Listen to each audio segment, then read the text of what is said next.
Hello guys, welcome back to another video. This is the Football Connect LFC. I'm your host Sam, and we are back again with another one. So many videos are happening today. That's another one in one day. So seems like it's really exciting. By the way, to everyone, happy Adidas Day. Today Liverpool launched their kit, first kit of the next 10 years deal partnership, which Liverpool agreed with Adidas for the next 10 years, people. So it means we had five years with New Balance. I don't know how long it was the contract with New Balance, but we had 5 years with Nike. Now it's Adidas, and I just have to say, oh my God, those shirts look so amazing, man. It hurts that I don't have mine right now, but I want one. Looking at the white one, the red one, oh my God, that just looks so good, especially flow verts and man, you just gotta love this, man. So of course, it's gonna be an interesting deal. So just to mention that it's really important just to remember. So according to what we're told, the Liverpool Adidas kit are back, and for many fans, that is all it takes to stare something inside. A collar shape, three stripes on the shoulder, a certain shape of red. Suddenly, you are not in 2025 anymore. You are watching Barnes glare down the wings. Gerard, Ian Rush, one in for 30 yards, and Cantona ruining your summer at Wembley.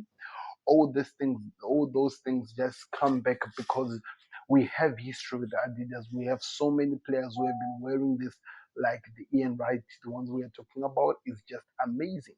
But also the interesting part that we need to talk about is this deal is gonna be worth 60 million pounds a season. Understand that each and every season, whenever they launch another one, there's 60 million pounds that is getting in the hands of Liverpool team, and as well there will be also the payment of the royalties and stuff like that. So those other things comes later on, but the most important thing is that Adidas is back in Liverpool, and it's just amazing. I cannot wait to get my jersey, and I'm really excited. It looks like it's gonna be an interesting, amazing partnership with Adidas for the next 10 years. Even the connect would have grown to that level. I'm really excited over this. Anyway, let me hear your thoughts in the comment section. So, to just mark this amazing achievement, the Bush Khalifa, by the way, I think that's how you call it, if I did not make mistake. Yes, the Bush Khalifa building in Dubai has been lit up with a display of Liverpool, with lit up in it's displaying the logo of Liverpool and "You Never Walk Alone" there. It was confirmed by Enfield Rap. It's amazing. You can see it there. I will make sure that you guys are able to see. I'll put the picture down there.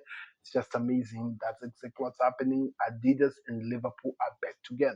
I did not talk about that in that Isak video because the Isak story was just massive. We needed to talk about it. We'll talk of developments in the story because we are here to talk about all the things that has developed since the Isak news drop. So interesting things that are coming from the Saudi is that the Nunez deal with El Hali is picking up pace, and Ben Jacobs, Fabrizio Ramon have also reported on it that something is happening. In fact, according to Fabrizio Ramon, he's saying discussion between El Hali and Darwin Nunez camp are still ongoing as Liverpool remain open for a permanent sale. Talks to continue in the next few days, but Darwin is high on El Hali's list. According to Ben Jacobs, there's another player in Spain, but Darwin is also high on this.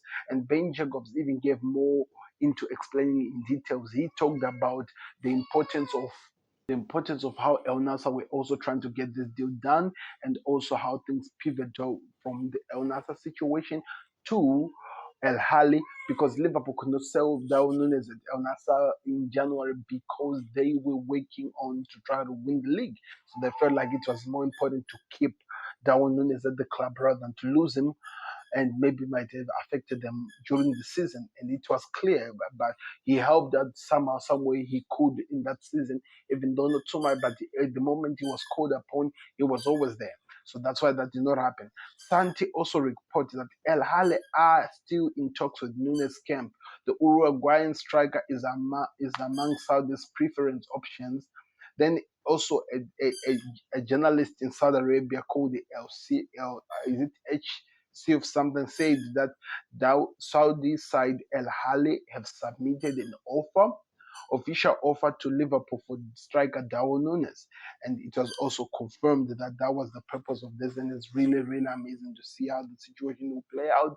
But Darwin Nunez is back in talks with the El Hali, and that could happen very, very fast. We have to wait and see what happens. Then Paul Joyce, alongside with others, have reported that Olympic Lyon are close to a deal worth around £15 million for Liverpool's midfielder Tyler Morton. A lot of things have been moved, a lot of obstacles have been had to be moved over this deal, and it looks like it's happening. It's just a matter of time. We have to see how the situation plays out. But it seems like Morton is really interested in going there, and Liverpool are willing to stay. £50 million, maybe there'll be a sell-on clause there. You never know, or maybe Liverpool actually put a buyback clause. You never know. This is how the transfer works up like, and we'll be excited to see how situations move. But that's what we are being informed. On the other East situation, they will also report that came from David Unstein talking about what has been happening when it comes to, for example, Alexander Isak. So the first thing that he said, he was like, the only way, the only way this deal Isak to Liverpool happen is if Isak, if it is if Newcastle get a top striker and decide internally to let Isak go.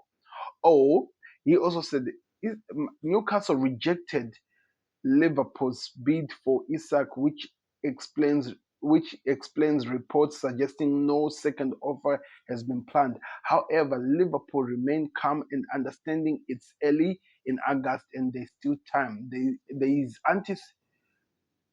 anticipated they anticipate that Newcastle's firm stands and believe a deal is only possible if the Magpies secure a top replacement and choose to sell. That was also heated on. I was just watching the Ben Jacobs on Index, and he was explaining that as of now there is no bid coming on. Liverpool are not planning to do so because they went in a place of confidence, and they were shocked with the way Newcastle rebuffed their first deal, and they just felt like it was going to be a waste of time to continue bidding and bidding again. They're going to give it time and see how the situation plays out. And Ben Jacobs even explained that there are only two options that are going to come from this. One of them, he said, and I think it's really important, he said that it's either if Alexander Isak himself comes in and said that he wants to leave to Newcastle, tells them that, or maybe secondly, if Newcastle signs a top striker, then they let the player go. Or maybe lastly, Alexander Isak signs a new contract with Newcastle, which gives him the release clause, which allows him to leave in the next 12 months. It's all going to be according to how him and his camp like move from this point. There is one Liverpool player supporter that we follow in who's always keeping up with tracks in terms of the movement of the planes. And one thing that I was saying is that it seems like there is a plane that is going to be leaving, is it France, near just 20 kilometers away, 20 maybe 20 miles away from where the training ground of Real Sociedad is expected to be moving, going to Newcastle, and maybe you never, with all the speculations happening, maybe he's requested a meeting with the Newcastle hierarchy, or maybe he's coming back because they've called him so that they see what's their next forward. You have to understand that Newcastle don't have a sporting director. The movement of everything that is happening, it's happening in the hands of the owner of the club. He's literally running the situation and how things are going on. So it's gonna be interesting to see how this one really, really progress. But at this stance, at this situation, Newcastle said no to Liverpool, and Liverpool are not gonna be doing bid and bid again until maybe there is maybe that's some encouragement coming from Newcastle for them to actually continue this deal. So I can only say to my Liverpool fans, guys, let us just be cool. Let's watch what happens. In fact, let's enjoy the Nike deal. Florian Wirtz is going to be wearing number 7. The Jeremy Frimpong is going to be wearing number 30. Kirk is number 6. Ekitike number 22. Maybe if you are really following, Trey Nyon will be wearing number 42. Go look for a jersey to buy. Or maybe Connor Bradley, number 12. Mamadashvili, 2020, number 25. So there's a lot of things to be happy about over the day. It has been a crazy Friday. Let's see how it happens going forward. But one thing I can tell you, It's exciting times, and Liverpool are about to let um what's his name, Darwin Nunez leave. What does this mean in everything that is happening on the other side? Like the video, subscribe to connect the best way you support us here at TFC. We'll see you on another one. We're out. Peace. Subscribe to the Connect LFC.